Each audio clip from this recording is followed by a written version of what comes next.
Yes last contestant. Is the my Bigg Boss. Yes. రాగానే వెళ్ళొచ్చావా hospital? First హాస్పిటల్కి వెళ్ళా. డైరెక్ట్ గా అక్కడికి వెళ్ళడమే, వెళ్ళిన తర్వాతే బయటకి జనజీవన శ్రవంతిలో కలిసి. ఓకే. అంటే ఏ వైఫ్ కైనా కానీ డెలివరీ టైంలో తన హస్బెండ్ పక్కన ఉంటే బాగుండు అనుకుంటారు కాబట్టి మీ వైఫ్ ఫస్ట్ చూడగానే ఏంటి తన ఫీలింగ్ ఏంటి మిమ్మల్ని? నన్ను చూడగానే ఎప్పుడు వచ్చావు అనుకున్నా, ఎందుకు వచ్చావని అడిగింది. ఓకే. ఏంటి నేను ఇంత కష్టపడి త్యాగాలు చేసి వస్తే నీకోసం నువ్వు ఇట్లా అంటావు అంటే, రాకపోతే ఏమైంది, ఇప్పుడు అందరు ఉన్నారు కదా చూసుకోవడానికి అంటే, అట్లా కాదు నాకే గిల్టీగా ఉండింది, నిన్ను వదిలేసి వెళ్ళాను, అవకాశం వచ్చింది, సరే సద్వినియోగం చేసుకొని వచ్చేసాను నేను. ఓకే. అంటే ఉండాల్సింది అని షీ వాజ్ ఎక్స్పెక్టింగ్. బట్ వాడిని చూడగానే నాకు అంత పోయింది. అంత పోయింది. నాకే బాధ లేదు, వాళ్ళకే బాధలు. వాళ్ళకి, నా ఫ్రెండ్స్కి, వీళ్ళందరికీ ఉండాలనుకుంటే నువ్వు వచ్చేసావు, ఉండాలనుకుంటే వచ్చేసావు. అరే వాళ్ళు ఆడనివ్వట్లేదు, ఫుడ్ పెట్టట్లేదు, ఏం చేయాలరా నేను అని చెప్పి. ఉండుంటే మంచి ఆటగాడు పోయేవాడు లోపల. ఆటగాడేమో, వేటగాడి కూడా అయ్యేవాడు.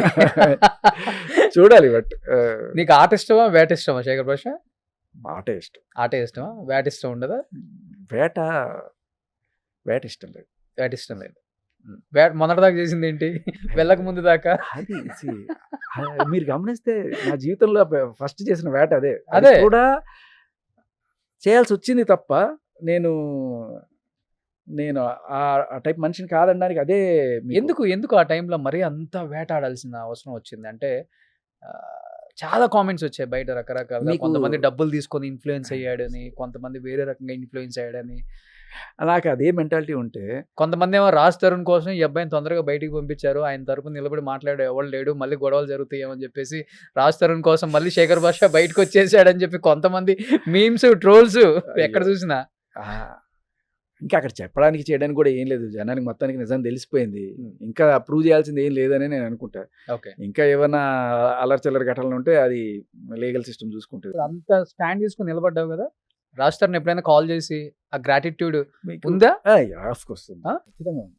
ఇప్పుడు Raj Tarun is good friend of mind. తర్వాత ఇప్పుడు is really good friend. Okay. అంటే మగవాళ్ళ కోసమే నిలబడతావా, మగజాతి ఆధిపత్యమా, లేకపోతే అమ్మాయిలకు కూడా ఏదైనా ఇట్లాంటి సమస్యలు వచ్చినప్పుడు అమ్మాయిల సైడ్ కూడా నిలబడతావా? అది మీరు గమనిస్తే అప్పుడు ఆ ప్రీతి అనే అమ్మాయికి కూడా ఇట్లా అన్యాయం జరిగింది అన్నప్పుడు నేనే ఆ పిల్లల్ని తీసుకుని వెళ్ళి అక్కడ లాయర్ని పరిచయం చేసి లాయర్తో మాట్లాడించి తర్వాత పోలీస్ స్టేషన్ కూడా తీసుకెళ్లి కంప్లైంట్ ఇప్పించారు. అమ్మాయికి ధైర్యం లేకుండే, మేమందరం వెనకాల ఉండి తీసుకెళ్లి చేసాం. కరాటే గారు కూడా వచ్చి మొత్తం మేమందరం వెళ్ళి కలిసి వెళ్ళాం. ఓకే. సో దెబ్బలు కూడా తిన్నావు బానే? పోతాయి చల్తాయి. సో బిగ్ బాస్ రెమ్యునరేషన్ ఎంత శేఖర్ భాష?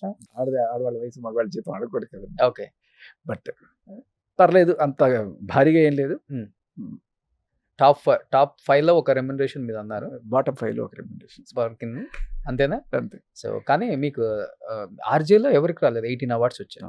నిజంగా గ్రేట్. అది చాలా తక్కువ మందికి తెలుసు. అది మీ వాయిస్ పవర్. సో టాప్ 5 ఎవరు ఉంటారు అనుకుంటున్నారు లాస్ట్ అండ్ పైన? టాప్ 5 నబీల్, సీత, విష్ణుప్రియ. ఓకే. కొంచెం తన ఎమోషన్ కంట్రోల్ చేసుకోగలిగేది. కొన్నిసార్లు విష్ణుప్రియ బాస్ స్టెప్ నన్ను తీసుకెళ్ళిపోయిన బిగ్ బాస్, నాకు వద్దు నేను వెళ్ళిపోతానంటూ ఉంటుంది. అది చూపించారో లేదు తెలియదు. సో అలా ఉండగలిగితే వీళ్ళు. ఇంకా నిఖిల్ ఈ డ్రామా నుంచి బయటకు రాగలిగితే పెద్దోడు చిన్నోడా. సో తర్వాత అభయ్ కూడా చెప్పలేం, ఉండొచ్చు. బిగ్ బాస్ విన్నర్ అంటే సీత అయితే బాగుంటుంది. సీత టాప్ 5 లో కూడా ఉంది సీత. మళ్ళీ అయితే సీత సూపర్. ఒక అమ్మాయి టైటిల్ గెలిస్తే ఆ కిక్కే వేరప్ప. అమ్మాయి అనేది మన తెలుగింటి అమ్మాయి, మన లోకల్ అమ్మాయి గెలవాలనేది. ఓకే.